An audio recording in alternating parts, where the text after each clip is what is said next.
Welcome to The Business of Family, the podcast where we explore the stories, challenges, and opportunities of family businesses.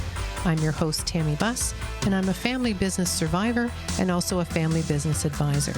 In this show, we will be talking with family business leaders and experts to bring you insights and inspiration so you too can survive your family business journey. Whether you're a founder, a successor, a professional, or just curious about family businesses, this podcast is for you. Today, we're rewinding the tape and bringing you one of our most impactful conversations from the past. These are the episodes that started it all: foundational stories, powerful insights, and timeless lessons from families in business, experts in the field, and leaders who've shaped the way we think about legacy.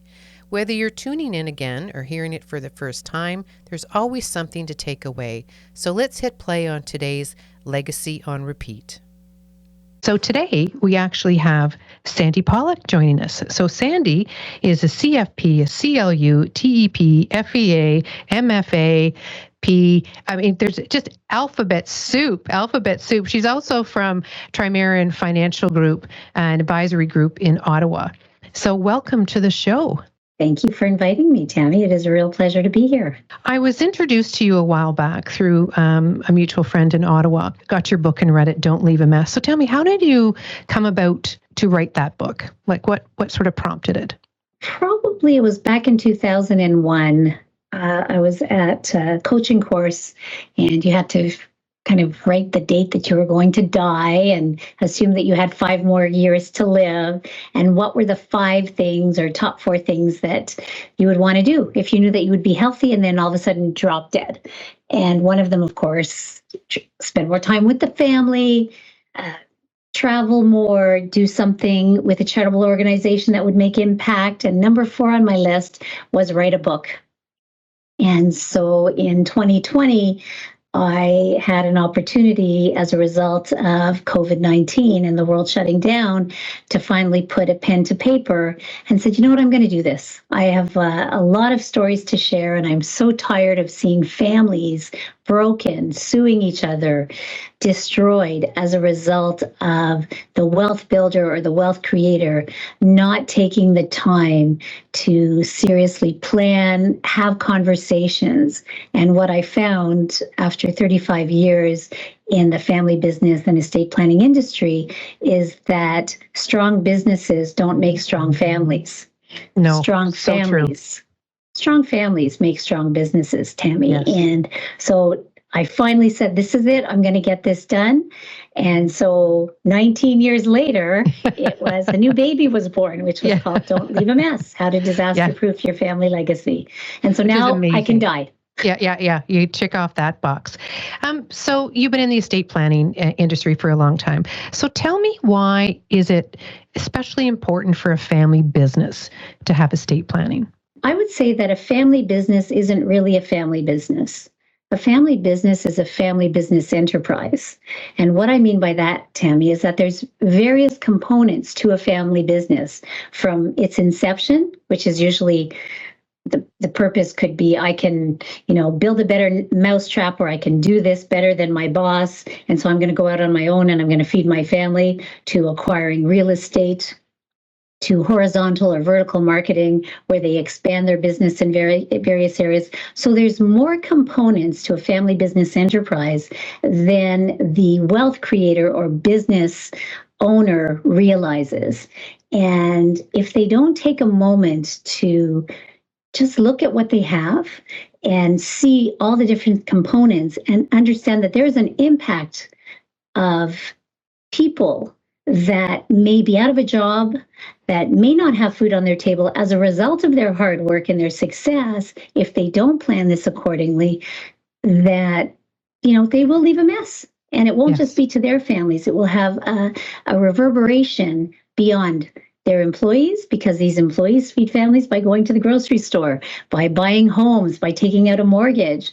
And I feel that there's not enough time being invested in looking at, what do I have? What's its purpose? What's the underlying story behind what I built? And what do I want to see happen for my family, for my employees, for my business, for my legacy, for maybe charities that I'm involved in? And estate planning is really putting all your ducks in some kind of order with purpose, clarity, and intention. Right. And you know what? I think a lot of people get confused between financial planning and estate planning. I think they think, well, I have a financial plan or I have a plan. That's more the financial side as opposed to the full gamut, which is how do you transition your estate or how do you want that to happen? Because regardless if you don't have a document, it's going to happen. It just might not happen the way you want it, right? So, I think estate planning is so important, particularly with, the boomers. The boomers are now 60. The youngest boomers are 60. There's going to be a lot of wealth transfer over the next, 10 to 20 years with boomers passing. So it's very important that, you have your estate plan, what you want to happen, and it can be done and changed, right? It's not a one and done. So, when you look at a difference between individuals and a business, should there be two different plans, an individual plan and a business plan, estate plan? Are both important? Like, what would you say about the differences between individual planning, estate planning, and business estate planning? Well, that depends. It depends on if there's family members that are involved in the business. It depends the magnitude of someone's wealth. And quite often you have people that have built up their wealth and don't acknowledge or understand or know that what their number is. Mm-hmm. So when you think about estate planning and business planning, they're actually they're connected.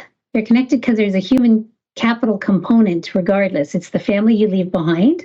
So also the other stakeholders. And there's something called the alphabet effect. And I've shared this with a number of business owners. And so you can put on a piece of paper, A, B, C, D, E, F, and G. And A is you're gone. And the accountants then come and start doing the addition, subtraction, multiplication, and calculation of your estate tax, your capital gains tax, all these different taxes, right, on your final return.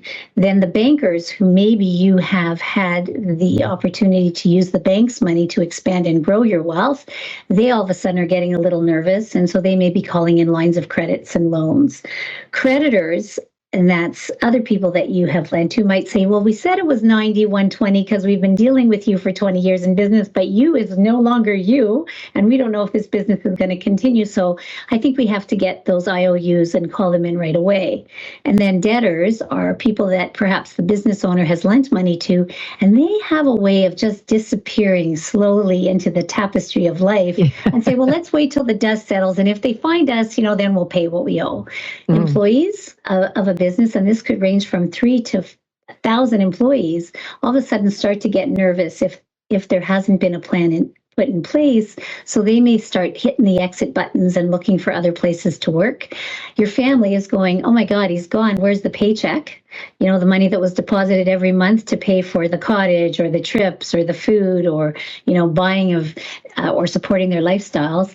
And the last one is G, which is actually the first person in line, which is the government, because they're saying, oh, by the way, you've worked really hard and you've taken a lot of risk and you've fed a lot of families and you've paid a lot of taxes along the way. Well, guess what? There's more. And it's called capital gains tax or recapture.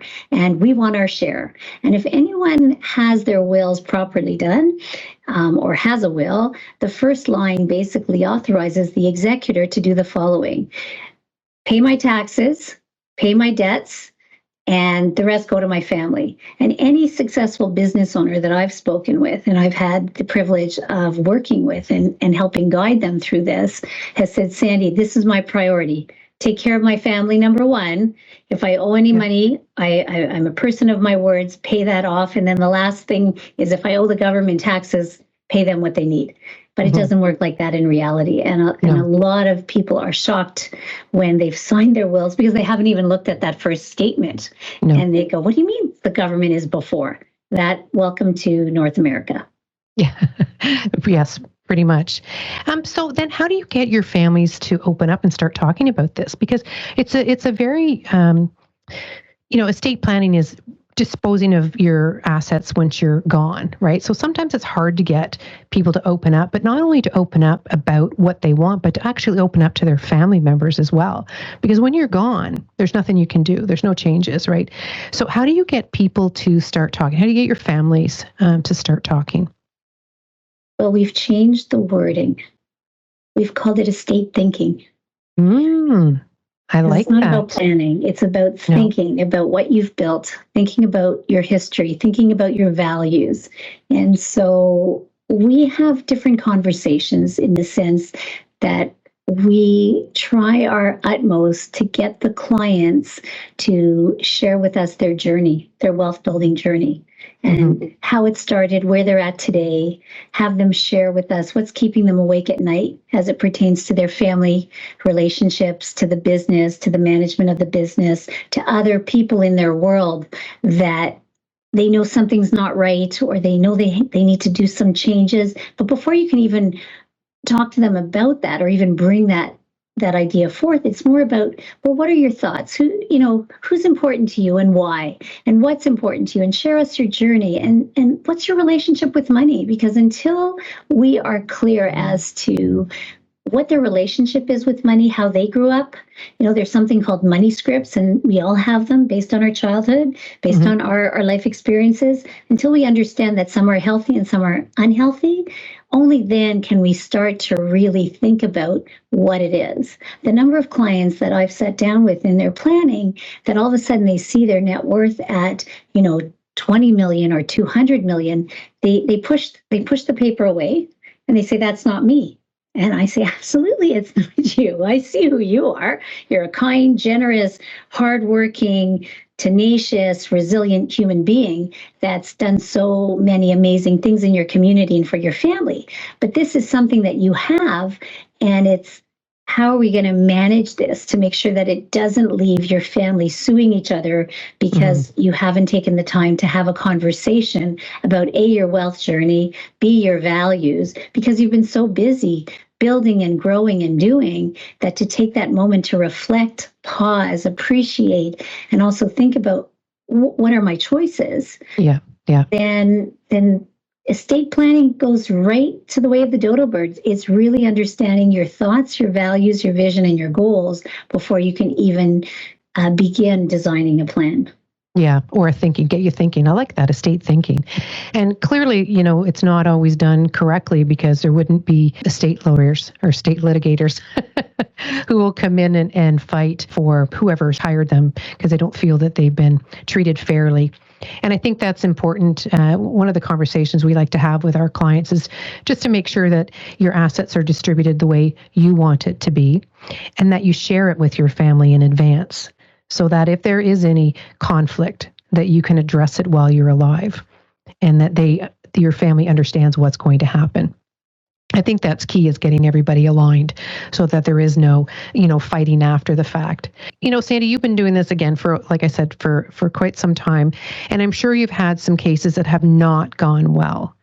And can you share anything that has not gone well with one of your families that maybe didn't really plan properly or have it well documented? Or maybe one that did go? Well, I can recall one where it wasn't a question of not going well. It was a question of not having, I don't want to say courage, but it could be courage to actually have the conversation with your family. And this is particularly prevalent in blended families. Yes. Because there's a lot of conversations that you just didn't have the opportunity to have because of divorce. There's, emotional trauma, there's financial trauma, there's still that ex that's out there in the background. And so we had a client that had significant wealth.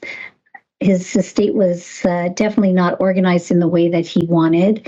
And we gave him an opportunity to unpack, and he decided that as a result of his situation, he wanted to leave the bulk of his wealth to his children and not so much to wife number two. And they had a prenup agreement, and was going to still leave spouse number two quite nicely off in terms of a financial standpoint. But we sat down, and he was able to share his why. And I said, well, why don't we compose a letter if you're not ready to discuss this? And this was significant wealth. This was in the tens of millions of dollars. This was going back 10 years ago. And so we sat down in our conference room, And I just peppered him with questions about his kids and his relationships with them and his thoughts. And we were able to put pen to paper. I just took notes. And then what was his message to his wife, who he loved, who he really loved, and why he had organized his affairs, because he just couldn't do it at this juncture in his life. And I totally understood. So I said, okay, so we'll help you and we'll help guide you in updating your wills and get you the right lawyers, but you got to do something alongside. And this was probably 15 or 20 years ago. And he wrote a letter to his children and he wrote a letter to his wife, which was so lovely. I mean, I had the Kleenex box ready. And at the end of the day, we captured his words on paper, put it on nice vellum, and he signed them and put them in envelopes, and along went his wills. And I expressed gratitude for him to take that step, because it took a lot of courage, because this is, again, coming from a culture where you don't talk about money. You don't show your wealth. You are a quiet builder of wealth, but you don't necessarily have to show everything. And that was his money script, and I had to respect that. But I also mentioned to him that although we were able to, with his accountant and his lawyer, put in certain things, we didn't do it utmost in the most tax efficient way, because the most tax efficient way wouldn't help him realize his goal of leaving a significant portion of his wealth to his children. Yeah. So when I sat with the accountant and lawyer and basically said, there's tax optimization and there's wealth distribution with a warm heart and hand, I said, so maybe we'll leave some tax on the table and we can take care of that with insurance, but still have some kind of structure. And the accountant said to me, he said, Sandy, this gentleman's been your client for 3 years and he's been my client for 25, and you know more about him and his family than I do. And thank you. And so the lawyer, who wanted to put everything in a spousal trust, which was not the way to go, rejigged his plan, redesigned his plan, and was so happy that he could do something based on the client's values, the client's vision, the client's goals, and specific circumstances, right, in relationships. So we had this Band-Aid, and I said, but it's a Band-Aid because you still may be open to litigation. So there's got to be a point in time. Well, he's building his business, he's buying, think about it. I want to talk about death and talk about family and messiness, or I want to buy a building. Yeah. Sandy, guess what? Can we talk about that later? I got to go close this deal on this commercial property that I'm buying. So we've come 10, 12 years later, and tax laws have changed, right? Mm-hmm. Children grow up, children have families, and all of a sudden he wants to revisit what his original intentions were. Right. And my suggestion is, let's bring this together and then let's have a family meeting. Right. And it's very frightening because you don't know what's going to happen. But when you facilitate a family meeting, it's not about you should, or telling. It's about understanding what's so great about this family and what actually brings this family together. Because if we can focus on the commonalities and the strength, instead of focusing on, well, you're the oldest, dad loved you best, you got the bike and I didn't get the bike, but really dig underneath that surface, almost like excavating and being an archaeologist when it comes to families, that if you can start at the right point at what brings the family together and then slowly build it as to what the goals are and what the intentions are. And often when families do leave wealth to their children or grandchildren, it's not with the intention of leaving them a chunk of change. It's really to give them a gift. What is the spirit of that gift? And even more importantly, to soften the edges of life. And even though they know that, they haven't had an opportunity to express it because no one's asked them the right questions. No. And I think that is what it's about, Tammy. It's not about having the answers, because I don't. I'm a guide, but I want to know where they want to go, why, and I think how do they want to do it. You know what? I think that's so true when you just talked about, maybe you're leaving some tax on the table. I think the point of estate planning, whether you're a business owner or an individual, is that you have to have a collaborative group. You really have to work with your lawyer and your accountant, because they do come at it from their stream. The accountant wants to preserve as much of your assets and minimize taxes. The lawyer wants control and, setting up a structure so it's best for you. And then your family business advisor, like we are, come in and we actually talk about what they want. It's understanding what they want and then saying to the lawyer and accountant, look at this is what the family wants. This is what this person wants. Let's find a way or a couple of options for them to hit these things. It's because they don't really have, and you've seen this over the years and so have I, that, the lawyer will say, well, what are you trying to do? But they don't really ask and get those questions about, tell me about your family. How did you build this? What do you want to happen? Maybe you don't want to leave all your money to your kids all at once. Maybe you do need trust because you're worried about them spending it, or you're worried about in-laws, or you want to preserve it for your grandchildren. Like there's so many things. And I think the one key for estate planning, if you'll agree with me on this, is just to get them to talk, to understand what you're trying to do, and then find a solution, as opposed to, I got 4 kids divided a quarter each. Well, what about some of those family heirlooms, great grandma's ring, or, those type of things that can tear families apart, right? So it's not just about the family business. It's about that enterprise. What else do you own, right? The business might be just one element of that family enterprise, because you've got properties, you've got insurance, you've got, valuable assets, jewelry and artwork and stuff. So I think, like you said with the accountant, you knew more about that person than they did because they just look at the numbers and the tax.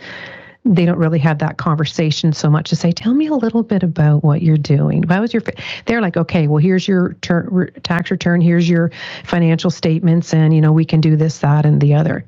So the conversations generally get prompted by somebody like you and I saying, what do you really want to happen? Absolutely. And I'm going to take it even a step further, Tammy, and I would say it's not just what, but it's why. Yes. Because sometimes business owner will give you a what, but when you start excavating and asking why, all of a sudden their what changes. Mm-hmm. And they said, oh my God, that's not really a good idea, is that? Because that's not really what I intended.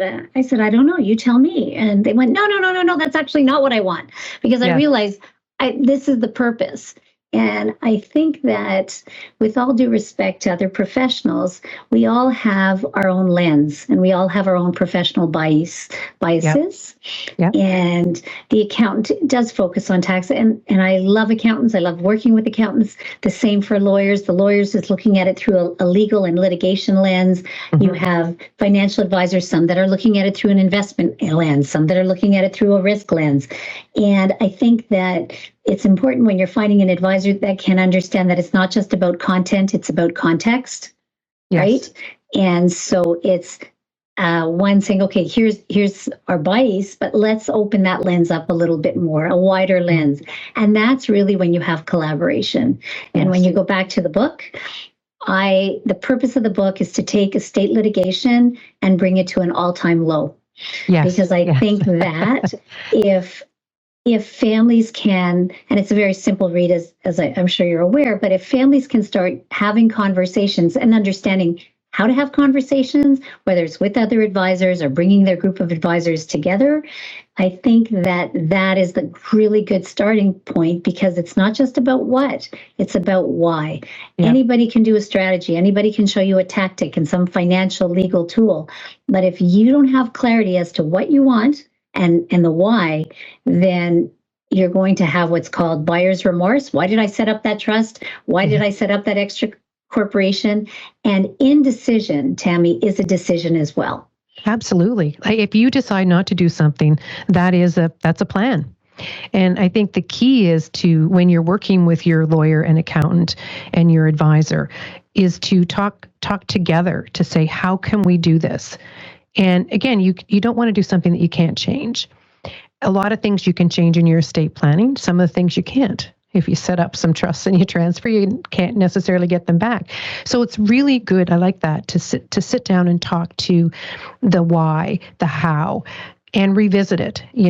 I think, as you mentioned, tax laws change every year. Now we got the capital gains changes, if that's still happening by the time this gets released. there's lots of things to consider, and it's important that you revise and review and read, because kids age. People pass away. Assets, that maybe you left a car to someone isn't there anymore. There's lots of things. So it's important that not only do you look at your estate planning, but you review your wills, your powers of attorney, and make sure that everything is up to date. And what's your recommendation time? We say it needs to be done at least every 5 years, for sure. I think, unless there's something that happened along the way. I think that this is a big depends answer, Tammy, because if there's a big change in your situation, if you come into an inheritance, the meeting before this interview was one where there's an anticipated inheritance of a parent that's dying, and there are nephews involved, and how to make sure that there's no estate litigation because there may be an ex-wife in the background. And so we talked about how, what are the intentions of this person who has the wealth, and why? Why is there going to be a discrepancy?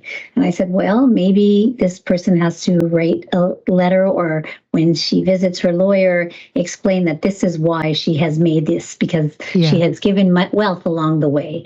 There's so many. There's taxation, there's charitable giving, which no one talks about, which I think is insane, because when you die, right, there's three groups on the table. There's your family, or we'll call them your loved ones. There's taxes, whether it's CRA or IRS, and then there is charity. And if you had to choose between the two, why not plan your affairs accordingly, where you can actually convert your tax dollars and transfer it and funnel it into something or an organization that touches your heart, where you can make impact for years and generation. And I think those are conversations that people say, really, you can do that? I didn't know that I can, add a clause in my will to redirect taxes to charity. And that's a heck of a lot better than when I look at what the government is doing right now with my hard-earned tax dollars. Yeah, absolutely. Reviewing your wills, changes in tax legislation. It could be a change in your personal situation, a critical illness, a divorce. There's so many, an expansion of a business, or the selling. Like, I have a client that sold a family business enterprise and many components for a big amount.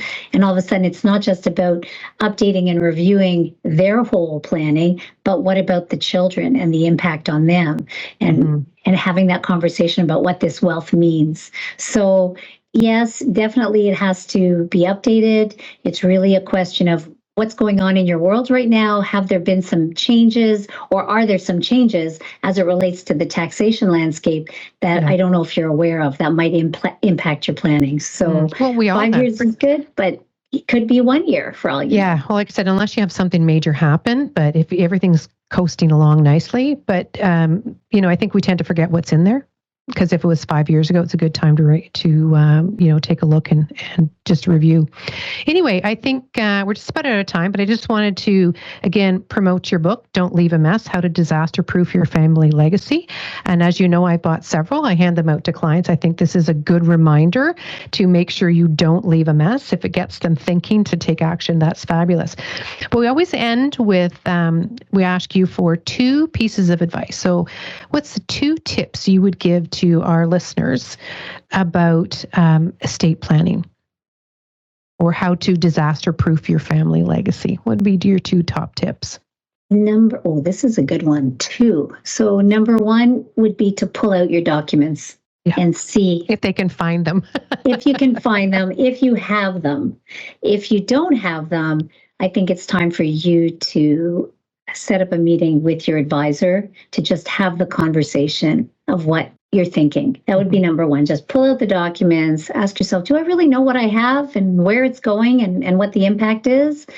The second one would be to have a conversation with your life partner or with your children and share with them your values, right? And just talk to them about stories that you probably never shared because A, they were painful, and B, you got through them, so you want to forget them. And yet those stories are more valuable than the dollars and cents that you're going to leave your loved ones when you move on in life, when you die.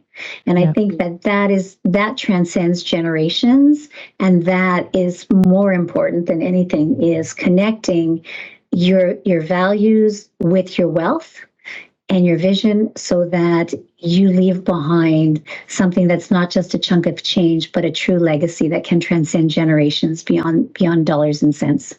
I love that. Thank you. So listen, Sandy, where can people reach you if they wanted to chat a little bit more, or where can they buy your book?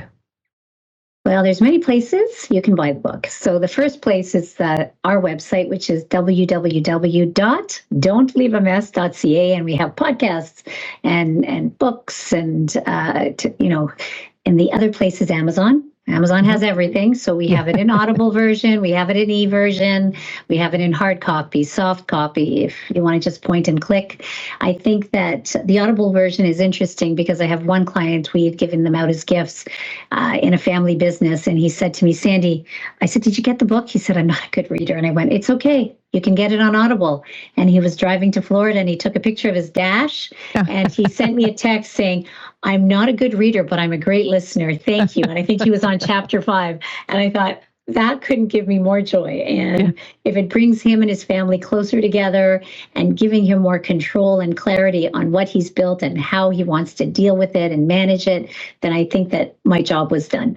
So thank you. Those would be www.don'tleaveamess.ca or just Google Don't Leave a Mess and you can find a link to Amazon. Thank you. Excellent. Well, thank you for coming on today. We really appreciate it. It has been a real delight, Tammy. I appreciate you inviting me as a guest. And I hope, if anything, at the end of this podcast, it spurs people and ignites people to just take a step back, swallow, and think. Because people have more than they actually think they do. And it astounds me how so much grief, hate, conflict, and lost money in taxes can just go down the wrong holes as a result of not taking the time to really reflect on one's life and what they've built. So it has been a real pleasure. And not leave a mess. And not leave a mess. Anyway, again, thank you so much for joining us and have a great day. You're very welcome. Thanks again for inviting me. Bye-bye. If you like this episode, subscribe to the Business of Family podcast on your favorite listening platform. You can also find Blue Roots on Facebook, Instagram, and LinkedIn. On the next show, I'll be back with another amazing guest who will inspire you with their family business insights. Until then, take care and keep it in the family. This podcast is for informational purposes only and should not be considered legal, tax, investment, or insurance advice. Before acting on any advice, please contact your personal or company advisors.